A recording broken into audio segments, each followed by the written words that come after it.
nubuwah. Apa kata Nabi? Coba lihat dalam Sahih Muslim, kitab Jumat, bab sifat khutbah Nabi. Kata Nabi, inna asdaqal hadits kitabullah. Sebenar-benarnya ucapan adalah Al-Quran. Wa khairal hadi hadi Muhammad. Dan sebaik-baik petunjuk adalah petunjuk Muhammad sallallahu alaihi wasallam. Jadi kalau Anda mencintai Allah bukan petunjuk Muhammad, itu namanya bukan hidayah tapi yayat hidayat. Faham Pak? Aku kata hidayah Muhammad sallallahu alaihi wasallam. Faham? Maka Anda pasti akan menemui cintanya Allah tabaraka wa ta'ala. Sebab tidak ada petunjuk mendapatkan cinta kepada petunjuk Muhammad sallallahu alaihi wasallam. Maka siapa mencari petunjuk bukan petunjuk Muhammad, itu namanya petunjuk dari siapa? Yayat hidayat dari Garut. Cucunya Ikas Sodiqah dan Ikin Sodikin.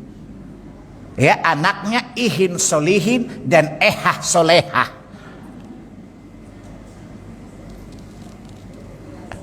Jelas anak-anak? Baik, mau dilanjutin gak? Sifat yang pertama adalah ihsan. Untuk mendapatkan cinta Allah, berbuat kebaikanlah.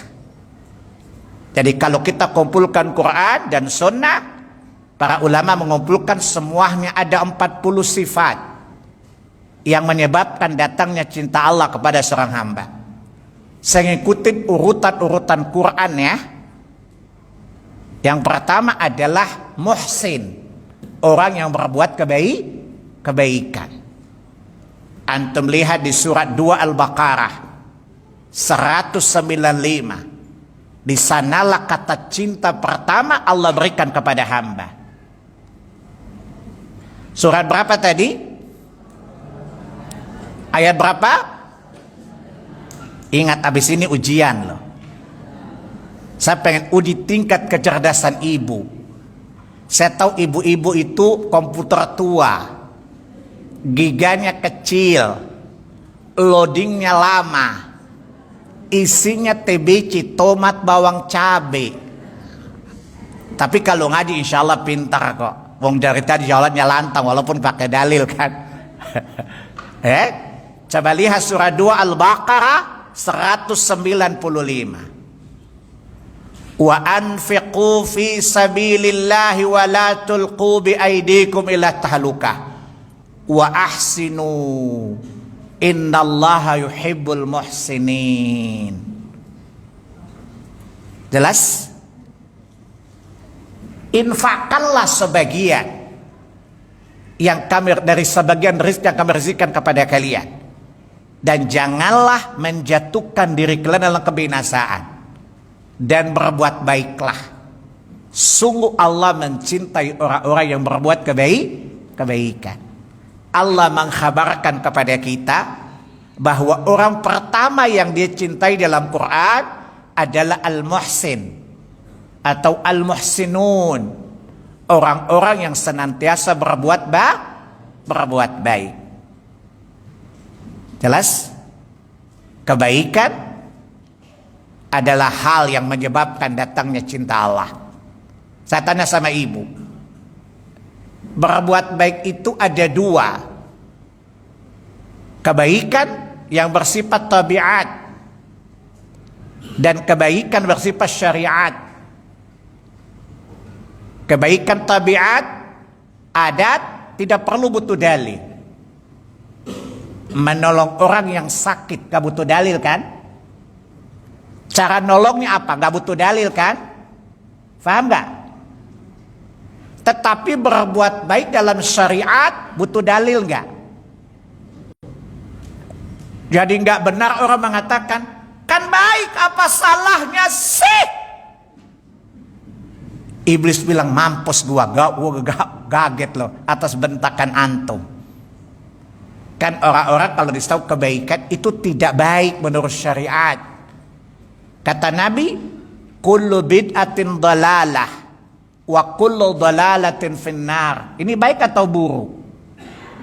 Baik atau buruk, Bu? Ini nggak masuk kategori ihsan. Karena dalam standar syariat itu sesuatu yang buruk. Tapi kalau kita tahu apa jawab? Kan baik, apa salahnya sih? Apa kaget gua? Apa kata iblis? Kalau nantang kebenaran gak usah galak kali. Gue ketika nantang Allah aja gak segalak lo biasa aja kali. Tapi para penantang sunnah itu galak bukan? Galak sekali. Iblis saja takut sama dia loh. Jadi kebaikan itu ada dua kan?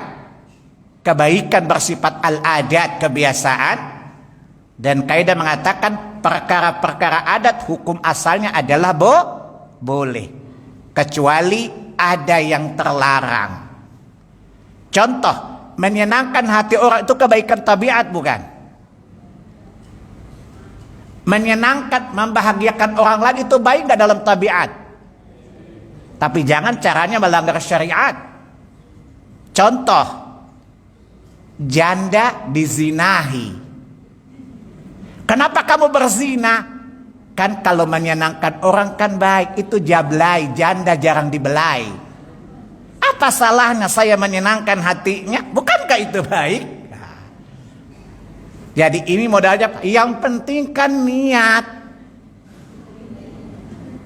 Ketahui, siapa yang berbuat baik bermodalkan niat, pasti hasilnya hafal ketiga. Halal, haram, hantam. Saya kasih contoh, membangun masjid baik enggak? Niat baik enggak? Tapi hasil korupsi, boleh enggak?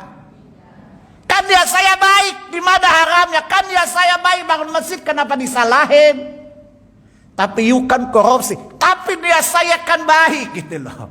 Jadi orang yang ingin berbuat baik dengan modal niat saja, hasilnya pasti hafal ketiga. Halal, haram, hantam. Coba diulangi. Itu namanya logika hafal ketiga namanya. Jelas? Jadi tujuannya benar, caranya juga benar. Dalam urusan dunia saja tujuan dan cara harus sama bukan? Contoh, niat antum ke Rawamangun. Tapi antum naik ke Jati Asih, nyampe nggak ke Rawamangun? Itu urusan dunia. Urusan dunia saja tujuan dan cara mesti sama bukan? Apalagi agama, ya? Sehingga konsep berbuat baik itu ada dua. Ada kebaikan bersifat adat istiadat, ya, dan ada kebaikan yang bersifat syariat. Adapun kebaikan secara urf, kembalikan kepada urf. Saya tanya, menjaga keakraban dengan sesama manusia itu baik enggak? Supaya akrab gespi-gespi laki-laki dan perempuan boleh enggak? Enggak boleh. Ya, jangan sampai untuk menjaga kekerabatan lalu ketemu bukan mahram tapi gespi, gesek-gesek pipi. Namanya apa? Gespi, gesek-gesek pipi namanya. Dulu cipika-cipiki. Saya ganti jadi gespi, gesek-gesek pipi. Betul Pak? Dulu kan cium, sekarang gesek-gesek pipi dengan pipi bukan. Itu namanya gespi. Gesek-gesek pipi namanya. Gak boleh. Jelas? Jadi kebaikan dalam sistem adat, kebiasaan, tidak boleh terdapat padanya hal yang terlarang dalam syariat. Itu akal boleh bergerak, Anda boleh berinisiatif, tetapi jangan sampai melanggar syariat. Adapun ketika kebaikan dalam standar syariat, di sini akal tidak boleh masuk. Karena apa? Akal tidak memahami hakikat kebaikan. Sebagaimana akal tidak mengetahui hakikat keburukan. Akal hanya tahu yang sepintas saja. Tapi detailnya akal tidak tahu. Lihat surah 2 Al-Baqarah 216. Asa an takrahu syai'an wa huwa khairul lakum. Wa asa an tuhibbu syai'an wa huwa syarrul lakum. Wallahu ya'lamu wa antum la ta'lamun. Boleh jadi apa yang kamu benci itu baik untukmu. Dan boleh jadi apa yang kamu sukai justru tidak baik untukmu. Allah mengetahui hakikat kebaikan dan keburukan. Menunjukkan apa? Akal tidak mengetahui hakikat kebaikan keburukan yang sesungguhnya. Sehingga tidak bisa akal menjadi alat ukur baik atau buruk. Faham gak sampai di sini? Faham? Maka dalam perkara syariat, kebaikan dalam perkara syariat harus dengan sadar wahyu, bukan logika wahyono tadi. Faham? Ini konsep dulu. Saya ulangi, ihsan itu ada berapa? Ada 2. Kebaikan berupa adat kebiasaan. Jelas? Di mana kebiasaan-kebiasaan berlaku yang tidak melanggar syariat, maka silakan lakukan itu. Tetapi sesuatu yang dianggap baik oleh manusia, tetapi dianggap buruk oleh agama, tetap buruk karena standarnya agama. Bisa difahami maksudnya? Adapun ketika Anda meraih kebaikan dalam urusan agama, di sini tidak boleh pakai akal, masih pakai wahyu. Wahyu ada berapa, Pak? Pak, wahyu ada berapa? 1 atau 2? Ini bapak-bapak nggak jantan jawabnya. Ini bapak-bapak ini punya penyakit dari dulu nih. Urusan agama lemot, tapi urusan syahwat kuat. Ini tua-tua kalau suruh hafal Quran apa jawabnya? Nggak mungkin Ustaz, faktor U. Tapi kalau dikasih perempuan pasti diembat. Gak pernah mikir umur kan? Betul Pak? Jadi bapak-bapak yang tua kalau suruh hafal Quran pasti alasan tua kan? Tapi kalau disuruh ta'adud mau kan? Betul ya Pak? Kelihatan banget munas bukan nafsu gitu loh. Ya, nah, namanya bapak-bapak munaf. Munaf itu apa? Bukan nafsu. Coba jawab, wahyu itu ada berapa? Wahyu apa dan apa? Quran dan sunnah. Ya, Al-Quran dan sunnah. Lihat surat 4 An-Nisa ayat 113. Di kalimat yang kedua coba lihat. Wa anzalallahu 'alaikal kitaba wal hikmata wa 'allamaka ma lam takun ta'lam. Wa kana Allahu 'alaika fawzan 'azima. Dan Allah telah menurunkan kepada Muhammad Alkitab, Al-Quran, wal hikmah dan sunnah. Itu sunnah dari Allah bukan?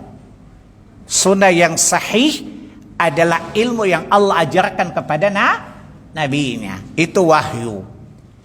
Maka imam mengatakan wahyu atau nawani. Wahyu itu ada 2. Pertama Quran, kedua sunnah yang sahihah. Maka ketika Anda ingin berbuat kebaikan, lihat kebaikan apa dulu.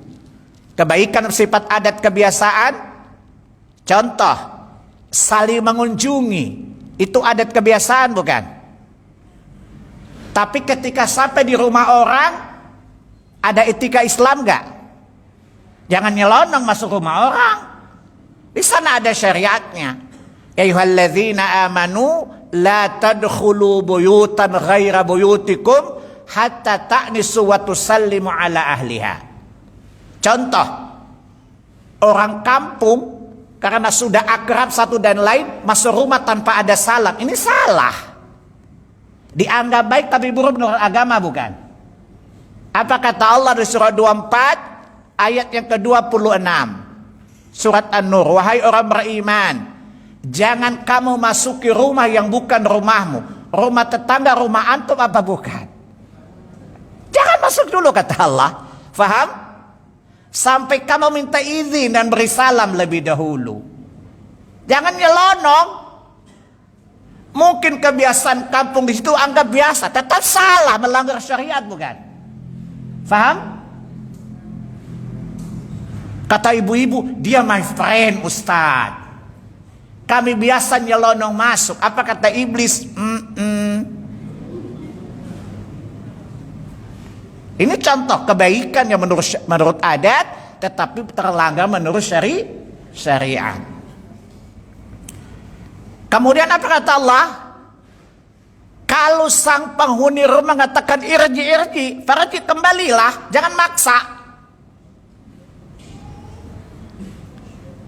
Coba lihat, kita kalau bertamu di rumah orang, lalu si tuan rumah tidak berkenan menerima kita, dianggap ini tidak baik kan? Sementara Allah bilang apa? Kalau tuan rumah bilang balik-balik, berarti boleh dong. Faham? Maka menyuruh tamu balik tidak boleh masuk, boleh enggak? Tidak salah menurut agama kan? Karena Allah membolehkan tuan rumah mengizinkan atau tidak mengizinkan, bukan? Tapi pandangan orang di Bekasi apa? Enggak tahu diri tuh orang tuan rumah, masa orang datang kok diusir? Ini tidak faham kadar kebaikan dalam syariat, bukan? Faham? Jadi saling mengunjungi itu perkara adat, bukan? Tapi cara memasuki rumah itu ada syariatnya, bukan? Gak boleh dilanggar. Walaupun kebiasaan itu dianggap baik oleh masyarakat di situ, tetap tidak baik menurut syariat. Faham anak-anak? Minta izin dulu, salam dulu. Ada ibu-ibu cerita sama saya, Ustadz itu teman gue brengsek banget. Brengsek banget Ustadz. Emang dia kenapa? Kemarin saya ke rumahnya Ustadz. Sudah sampai di rumahnya, dia bilang dia tidak terima tamu. Kan kurang ajar enggak? Bukan dia kurang ajar, Anda yang tidak tahu ajaran, saya bilang. Kan kamu belum jadi tamunya, kan belum dipersilahkan masuk. Yang namanya tamu itu kalau diizinkan masuk, bukan? Lu tuh calon tamu, bego. Ini kalau bodoh, emang ibu-ibu tuh penyakitnya di mana-mana mirip. Panjang lidahnya, pendek akalnya, cetek imannya. Sakit Ustadz, sakit sekali. Ya karena you bodoh makanya sakit. Jelas? Kan tidak ada kewajiban si tamu, si tuan rumah menerima kan? Dia boleh menerima, boleh menolak, bukan? Dan kalau dia tolak jangan bantah. Tapi pasalin sudah jauh-jauh, ya masalah lo bukan masalah dia. Masalah dia adalah dia tidak berkenan menerima tamu. Dan Anda tidak diizinkan mempermasalahkannya. Ini adat kebiasaan yang kadang-kadang kita anggap baik tapi salah menurut agama, bukan? Ini contoh. Perhatikan hal-hal yang tidak baik dalam agama tapi dianggap baik, menghilangkan cinta Allah karena kita bukan muhsin, bukan orang yang berbuat baik. Faham anak-anak? Faham gak? Faham gak? Beneran lo antum faham? Serius?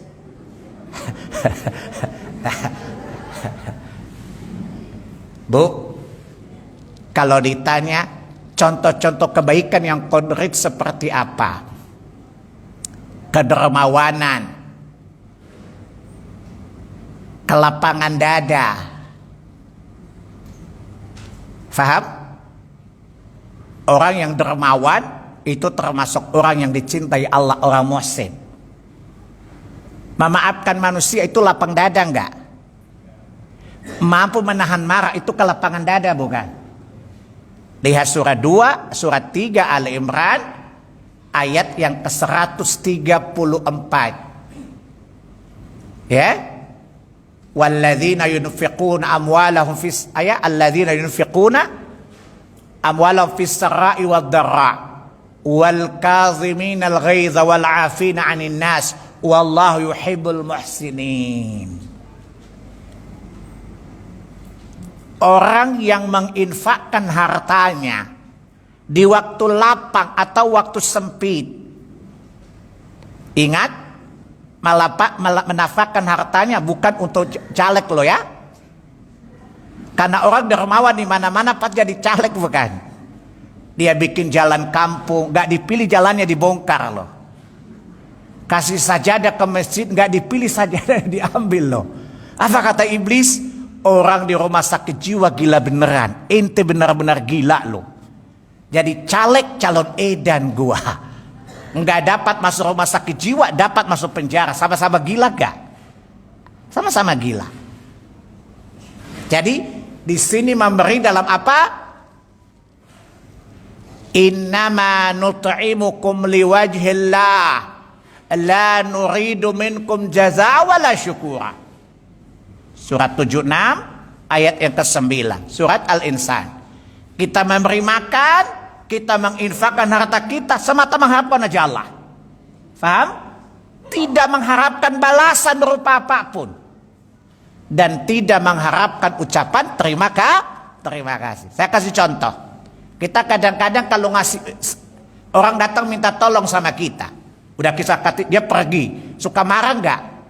Gasa punya orang nggak ada terima kasih sama sekali, betul? Betul nggak?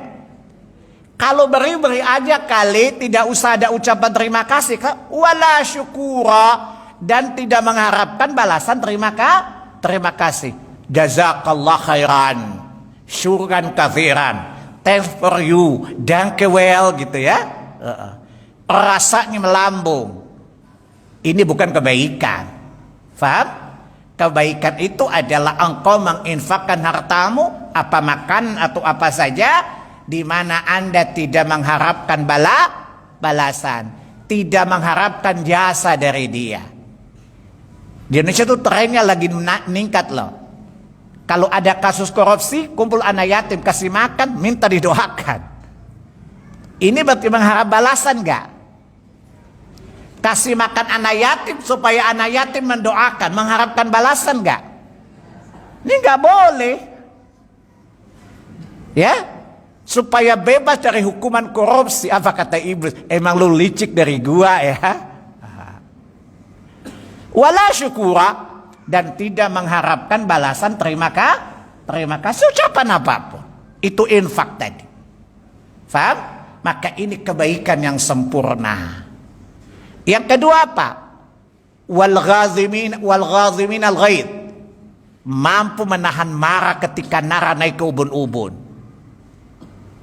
Ibu-ibu, bapak-bapak jujur aja deh. Ibu-ibu, bapak-bapak itu nyenengin apa nyebelin?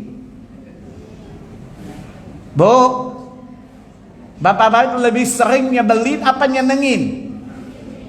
Ini wanita janda karena tutup aib suaminya. Masya Allah. Saya hakul yakin suami dia tuh nyebelin daripada nyenengin.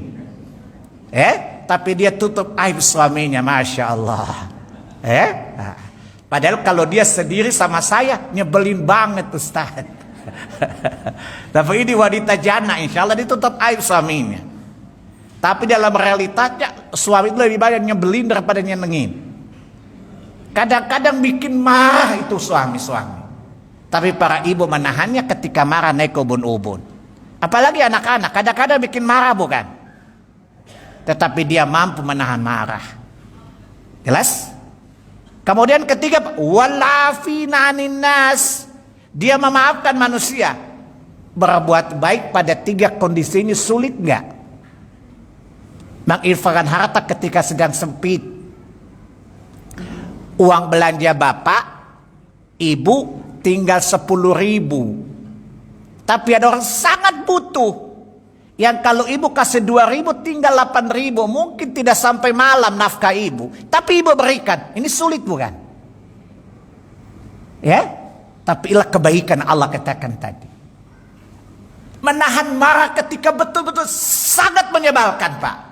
Nyebelin banget kata ibu-ibu kalau reaktif ya. Nyebelin banget pasal gitu loh. Ini saya lihat ekspresi saya tiru loh. Tapi dia mampu menahan marah. Luar biasa di kebaikan ini. Tidak ada taraknya sama sekali. Yang ketiga, memaafkan manusia. Apalagi posisi kita benar. Posisi kita apa? Benar, disakiti orang. Tapi kita memaafkan. Dan kata Allah, inilah contoh-contoh ihsan. Dan apa kata Allah? Wallahu yuhibbul muhsinin. Dan Allah mencintai orang-orang yang berbuat baik. Ini orang pertama yang dicintai Allah. Berbuat baik dalam seluruh keadaan. Baik ketika kita senang atau susah. Jangan berbuat baik pasti pas ada maunya. Coba ibu lihat baliho-baliho di depan tuh. mulai masang senyum bukan? Tapi jadi anggota DPR gak pernah nyapa kita kan? Betul? Gak pernah pakai jilbab kan? Tapi pas jadi caleg, itu calon edan gue gak? Terlihat solehah.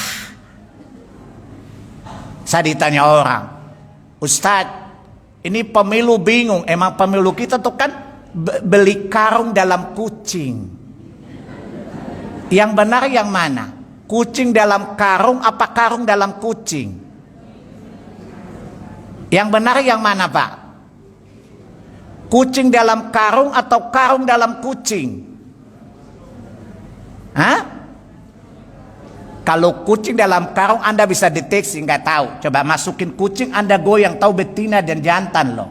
Ini karung dalam kucing, tidak tahu sama sekali. Anda tidak kena tampang-tampang ada di jalan kan? Tapi sok ramah kan? Sok baik kan? Karena bil fulus kullu syai'in tembus.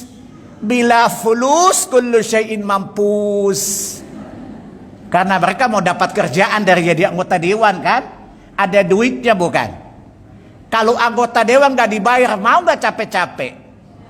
Karena logikanya bil fulus kullu syai'in tembus. Bila fulus kullu syai'in mampus. Maka terlihat ramah. Jadi berbuat baik kalau ada maunya saja. Sementara ihsan dan muhsin yang dimaksud Allah berbuat baik pada semua keadaan. Ketika lapang atau sempit, sedang galau atau senang, semuanya kita senantiasa berbuat baik, maka kita akan dicintai oleh Allah Subhanahu wa taala. Orang yang dicintai kedua, orang yang bertaubat. Tapi penjelasannya minggu kelima yang akan datang. Berdasarkan firman Allah surah 2 Al-Baqarah 222. Ya, di sana ada dua kategori orang dicintai Allah. Lihat di ayat itu, ya, yas'alunaka 'anil mahid. Qul huwa adza fa'tazilun nisaa fil mahid. Fala taqrabunna hatta yathurn. Fa idza tatahharna fa'tuhunna min haitsu amarakum Allah. Allah mengakhiri ayat mengatakan innallaha yuhibbut tawwabin wa yuhibbul mutatahhirin. Orang kedua yang Allah cintai di Quran, orang yang bertobat, dan ketiga orang yang mensucikan dirinya. Penjelasannya seperti apa? Kontrak saya udah selesai.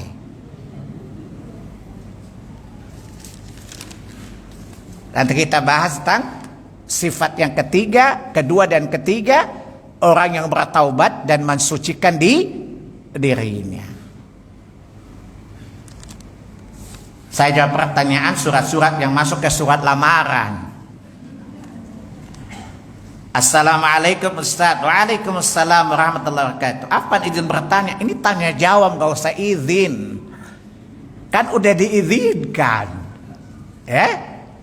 Udah diizinkan. Kecuali Ustaz izin boleh ditanya. Baru saya tapi kalau saya ditanya gak usah izin. Memang waktunya bertanya.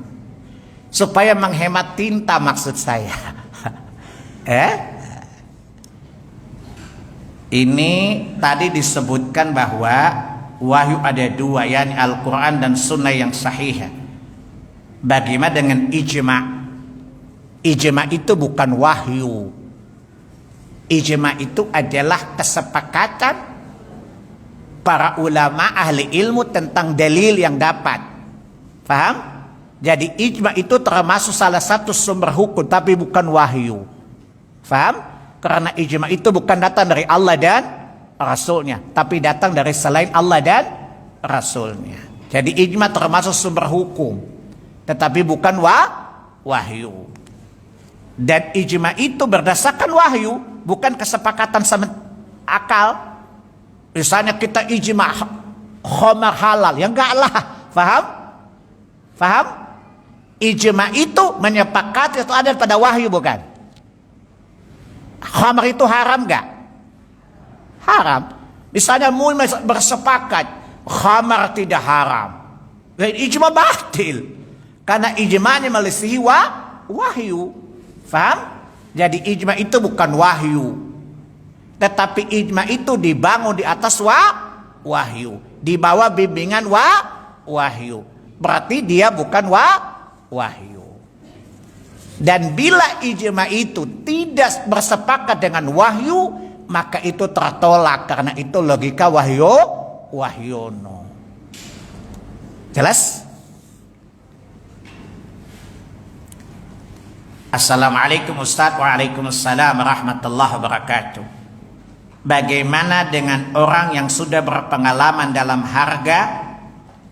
dalam kerja dan datang orang baru yang sepertinya tidak menghargai orang lama karena merasa lebih pintar? Apakah salah kalau orang lama jadi tidak mau membimbing orang baru tersebut? Ini ceritanya di ruang kerja nih. Kadang-kadang pegawai baru merasa titelnya lebih tinggi daripada orang lama. Taruh dia S2, seniornya S1, kadang songong kan?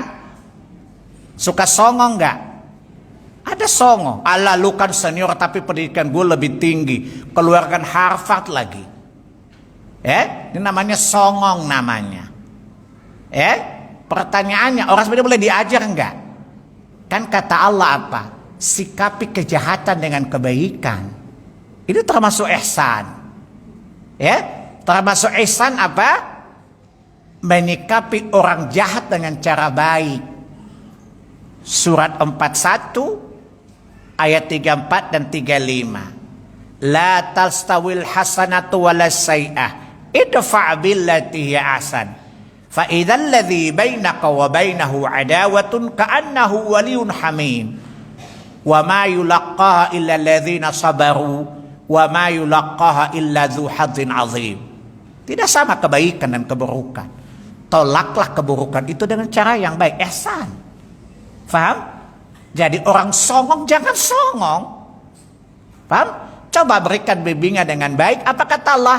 Mudah-mudahan dengan kebaikan kita dia menjadi kawan tidak sedikit anak muda songong, lalu kita baik kepadanya, dia menjadi respect bukan? Udah songong kita balas songong lagi. Kira-kira kapan ketemunya? Gak akan ketemu. Kalau terlihat bersatu itu persatuan tai kambing. Tahu tai kambing nyatunya di perut. Keluarnya beda-beda, ada oval, ada bundar, ada panjang. Itu namanya ukhuwah apa? Ukhuwah tai kambing namanya. Maka tolaklah kejahatan dengan kebaikan. Ini ihsan. Ini termasuk ihsan yang kita bahas. Sikapilah orang jahat kepada cara yang baik. Ini termasuk memaafkan bukan? Termasuk menahan marah bukan? Ini orang nyebelin gak? Nyebelin gak? Baru datang songong loh. Kira-kira nyebelin gak? Kita menahan marah termasuk ihsan bukan? Kurang asam ini orang, kita maafkan termasuk ihsan bukan? Dan kita menapkahkan sebagian pengetahuan kita kepadanya. Ini adalah kebaikan bukan? Dan kata Allah di surat 41 tadi apa? Berbuat baik kepada orang. Kata apa? Idfa' billati hiya ahsan, kata Allah. Ini termasuk ihsan. Bersikap baik dengan orang yang berbuat jahat. Termasuk ihsan. Maka bantulah dia, tidak masalah. Toh pahalamu gak hilang kan? Saya tanya, antum mengajarkan kebaikan pada orang tapi dia songong, pahalamu hilang gak? Gak hilang. Maka tanamkan kebaikan walaupun kepada orang yang tidak baik kepadamu. Nabi tetap mendawai Abu Jahal bukan? Abu Jahal nyebelin apa nyebelin banget? Nyebelin banget. Tapi Allah menyuruh Nabi mendawai dia dengan baik bukan? Saya tanya, Fir'aun manusia paling jahat sejagat bukan? Tapi Nabi Musa berlaku sopan kepadanya bukan? Ini ihsan. Ini ihsan yang kita bahas. Faham? Salah satu ihsan paling tinggi apa? Adalah tetap berbuat baik kepada orang yang tidak baik kepada kita. Faham? Ini namanya baperan namanya. Kalau baper pasti koper, korban perasaan. Maka menghadapi hidup ini bakal baim. Bawa akal, bawa iman. Aman masalahnya. Akal mempertimbangkan baik buruk. Iman mempertimbangkan pahala dan dosa. Aman gak hidup ini? Aman. Jangan baper. Kalau baper Anda pasti koper. Korban perasaan. Jelas ya? Bagaimana dengan tamu yang datang tanpa memberitahu lebih dulu? Jika mereka mau datang, tidak ada kewajiban kasih tahu lebih dahulu. Yang kewajiban tidak boleh masuk sebelum izin. Tapi alangkah lebih baik kalau izin sebelum datang. Tentu lebih baik. Pilihan Anda cuma dua. Please, go to my home, atau pergilah kamu dari sini. Ada dua pilihan. Jelas? Tidak ada kewajiban memberitahu lebih dahulu sebelumnya. Dia punya kewajiban di depan rumah antum, minta assalamualaikum, itu izin. Kalau bapak bilang silakan masuk pak, maka masuk. Kalau tuan bilang, sorry bu, saya sedang sibuk tidak terima tamu, nggak boleh ngomel-ngomel. Jelas? Jadi jangan sampai dia nggak beritahu, nyebelin banget tiba-tiba nongol aja, nggak boleh. Ya, ini termasuk tidak berbuat baik. Sikapi dengan baik semua orang dengan berbagai keadaan dan kondisi. Ya, tadi saya bilang ihsan itu adalah berbuat baik semua keadaan. Termasuk orang yang tidak menyenangkan seperti itu. Emang kadang-kadang tamu dan hantu tuh beda-beda tipis loh. Ya, tamu dan hantu kadang-kadang beda-beda tipis kelakuannya. Tapi kita jangan jadi hantu. Ya, kita tetap bersikap baik kepada mereka. Ustadz izin bertanya, masih izin bertanya lagi. Besok-besok gak usah, bismillah saja cukup. Ya, bismillahirrahmanirrahim. Semoga Ustadz dimudahkan dalam menjawab pertanyaan, amin, Allahumma amin. Ya, bagaimana menyikapi orang tua yang suka gibah anak tetangga ya ke anak-anak lainnya? Bagaimana menyikapi teman yang sudah memakai niqab tapi lisannya tidak baik untuk ya, contoh suka gibah.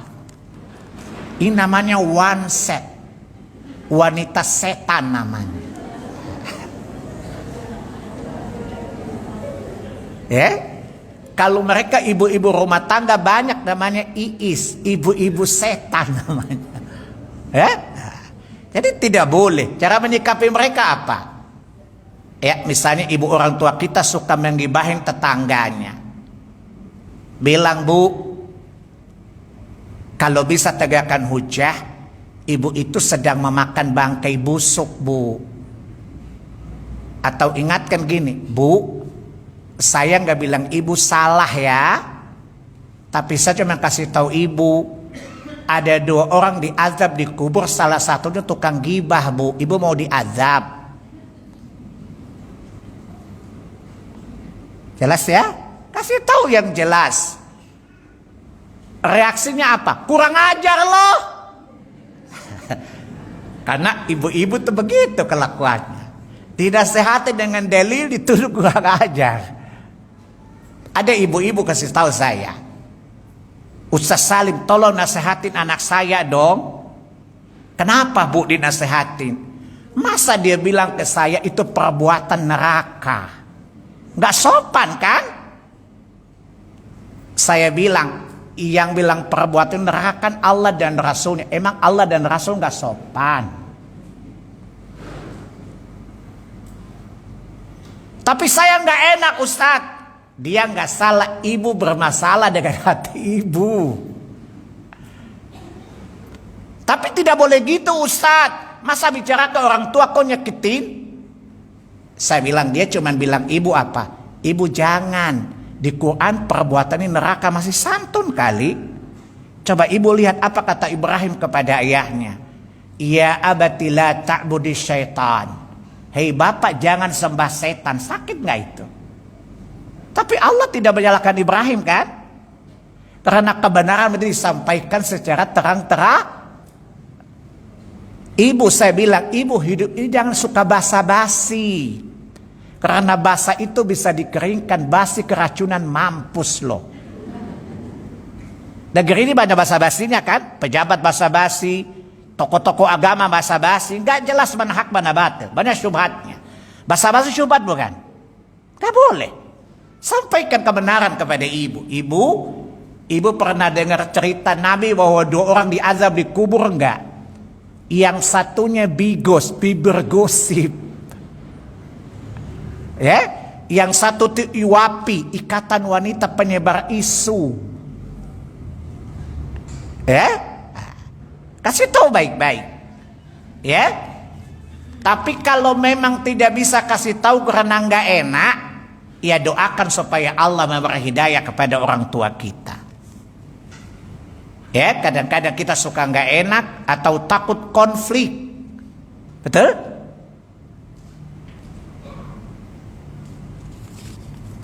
Pertanyaannya gini Bu, kan kadang-kadang kita kalau dikasih tahu orang nggak terima jadi marah. Tuh kamu kan bikin rusak persatuan dalam keluarga nggak, betul?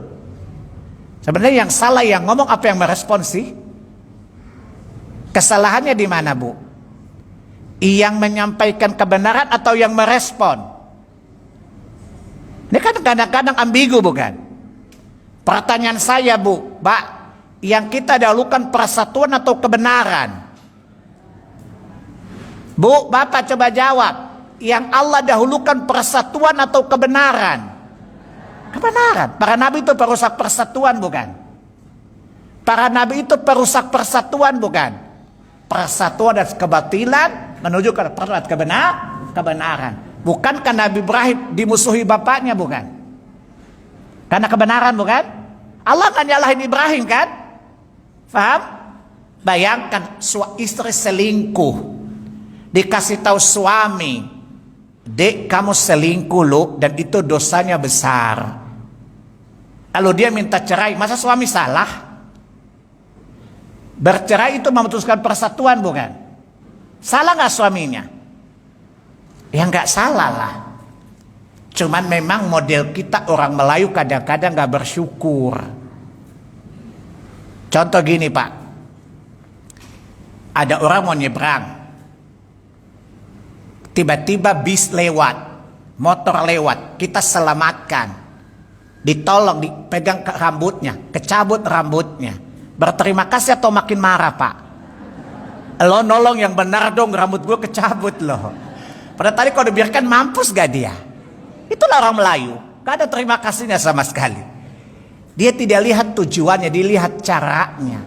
Gue gak susah sama cara lo, hal gitu.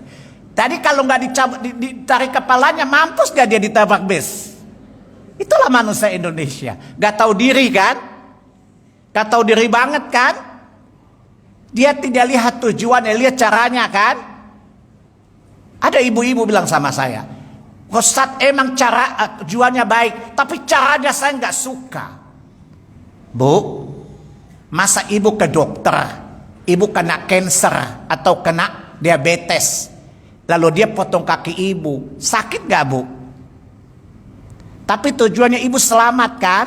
Kadang-kadang pengobatan seperti itu nasihat, kadang-kadang menyakitkan Bu. Ibu kemo, cancer stadium 3 di kemo, enak gak? Enggak enak. Jangan lihat caranya, lihat tujuannya agar sembuh kan? Tapi orang Melayu ya kayak gitu deh. Lihat caranya, tidak memperhatikan tujuannya. Ya tadi kita pergi, teman hampir jatuh, kita tolong, tangannya keseleo, bukannya terima kasih marah. Lu yang benar dong, gila lo, doloin tapi tangan gue patah. Coba lihat. Tadi kalau dibiarkan mampus gak dibawa jurang? Mampus apa hidup dia? Ya mampuslah, coba lihat. Tapi itulah manusia Indonesia. Tidak lihat tujuannya, suka lihat caranya. Gue tahu tujuan lo baik, tapi gue gak suka sama cara lo. Apa kata iblis? Jelas ya? Nah, ini kadang-kadang dilema. Ya, kadang-kadang dilema. Tapi ketahuilah, qulil haqqa walau kana murran. Katakan walaupun kadang-kadang pahit. Contoh dokter. Udah tahu ibu ini sudah kanker stadium 3. Kalau ngasih tahu shock. Tapi yang ngasih tahu kankernya menyebar bukan? Pilihan terbaik mana? Diam tapi dia tidak shock tapi kanker menyebar, atau kasih tahu shock tapi kankernya bisa dicegah? Pilihan yang tidak yang bagus yang mana? Cepat jawab, ini aja susah mikir sih. Saya kasih contoh. Kadang-kadang kebenaran seperti itu. Saya kasih contoh kasus. Ada ibu-ibu datang ke dokter. Udah cancer stadium 3 atau 4. Kalau dikasih tahu jujur, shock dia. Paham? Tapi kalau supaya tidak shock didiamkan, kanker menyebar ke seluruh tubuh. Beresiko nggak dua-duanya? Yang paling aman yang mana? Kasih tahu. Walaupun dia shock sebentar supaya bisa diterapi, bukan? Nah, tapi kadang-kadang dilema kan? Ya daripada dia shock mendingan gak usah deh. Ini artinya apa? Memilih kebaikan yang kecil untuk dan membiarkan kerusakan yang besar. Kadang-kadang nasihat seperti itu, ya. Kita memilih kebaikan yang kecil untuk terjadinya kemudaratan yang lebih besar, atau tidak takut mengambil resiko yang kecil demi resiko yang besar.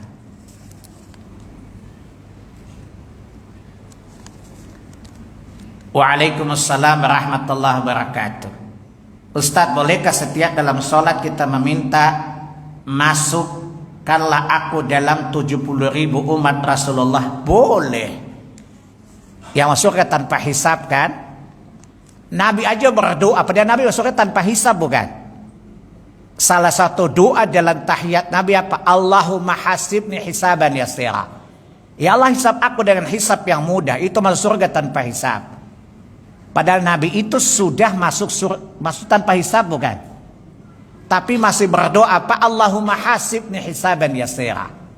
Ya Allah, hisablah aku dengan hisab yang mudah. Dan itu dibaca Nabi di setiap sholat sebelum salam. Coba lihat sifat sholat Nabi yang tulis oleh Syekh Al-Albani rahimahullah ta'ala. Maka boleh.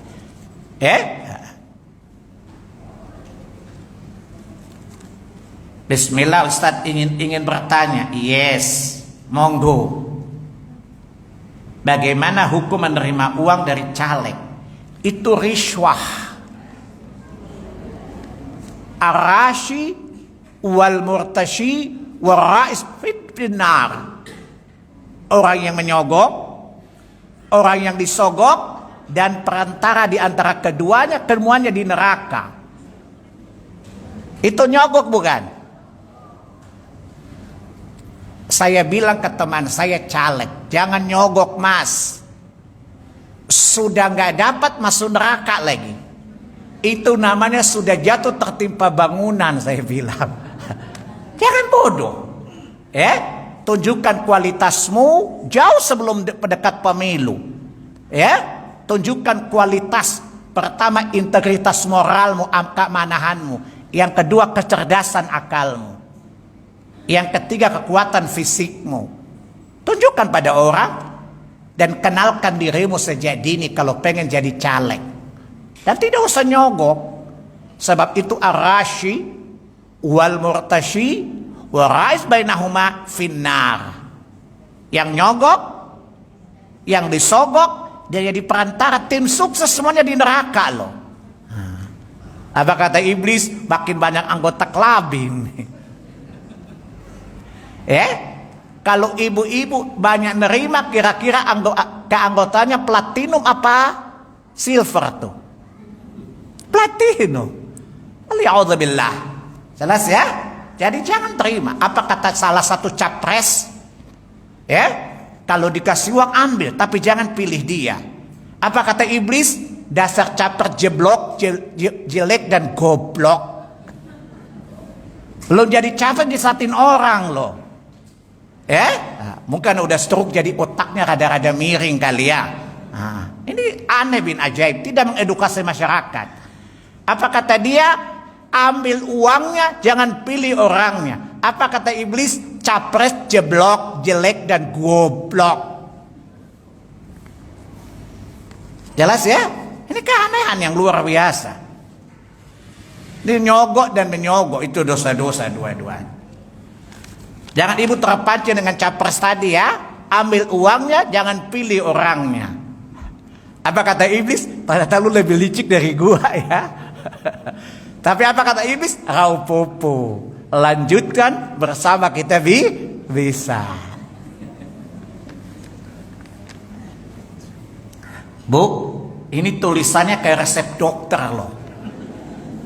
Dan saya bukan apoteker, Bu. Ini mikir jawabannya saja susah. Ini dipersulit dengan baca pertanyaannya lagi, coba lihat. Ini murid yang zalim luar biasa. Ya, assalamualaikum Ustaz. Waalaikumsalam. Ya, kan kakak saya suka masuk ke rumah adik-adiknya, makan apa saja yang ada di rumah. Padahal adiknya nggak ada. Ya ini tidak boleh. Berlaku dalil umum tadi. Tidak boleh kamu masuk rumah yang bukan rumahmu tanpa seizin pemilik, apalagi makan makanannya. Itu namanya RAKUS. Ini tidak beradab sama sekali. Nggak apa-apa, ini punya adik gua. Udah. Emang ada dalil punya harta adik itu punya harta kakak? Ada nggak dalilnya? Harta adik milik kakak juga ada. Ini tidak beradab namanya. Satu rumah itu bukan rumah dia, rumah ada bukan rumah kakaknya. Faham? Ketika dia datang, dia bukan rumahnya, minta izin. Masuk saja izin, apalagi makan makanan. Ini namanya atufal, tamu tadi undang namanya. Ya, ini sama dengan orang diundang di pesta 2 orang, datang bawa teman 3 orang, nggak boleh.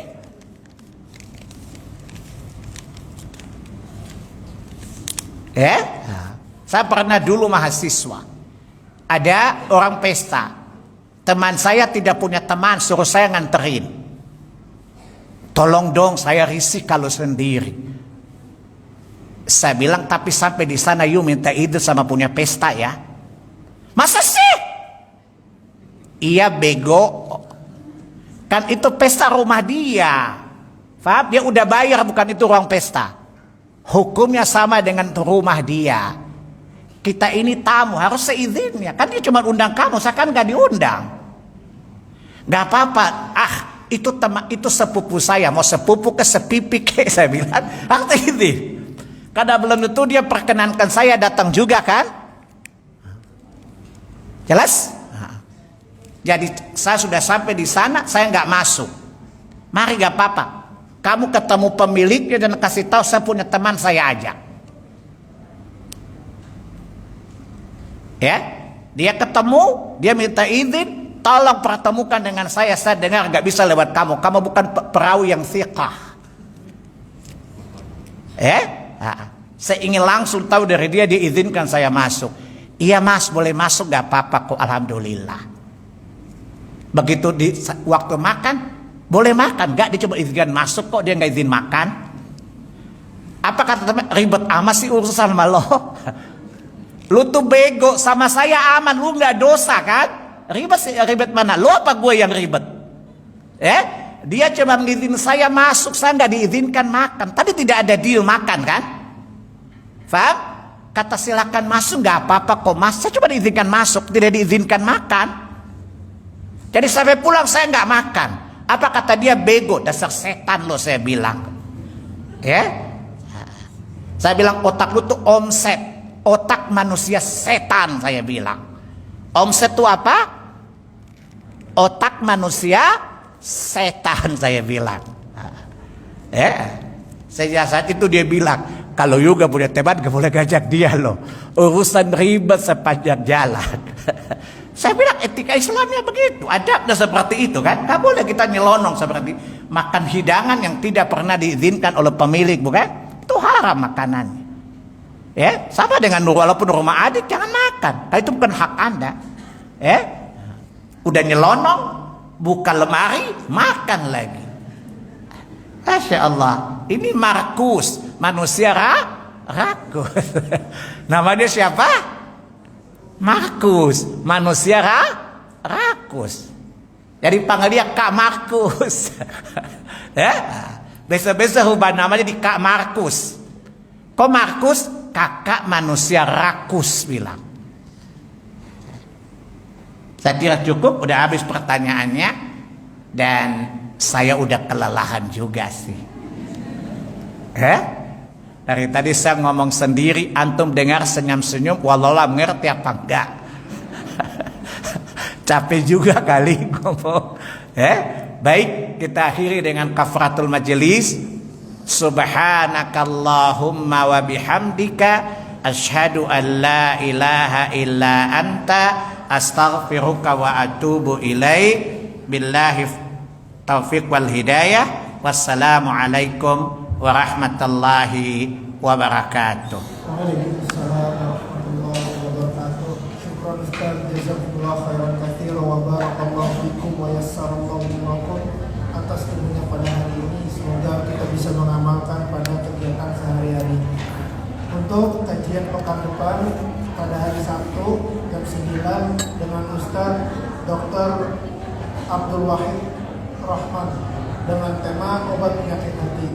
Kami dari panitia kurang lebihnya mohon maaf. Wassalamualaikum warahmatullahi wabarakatuh.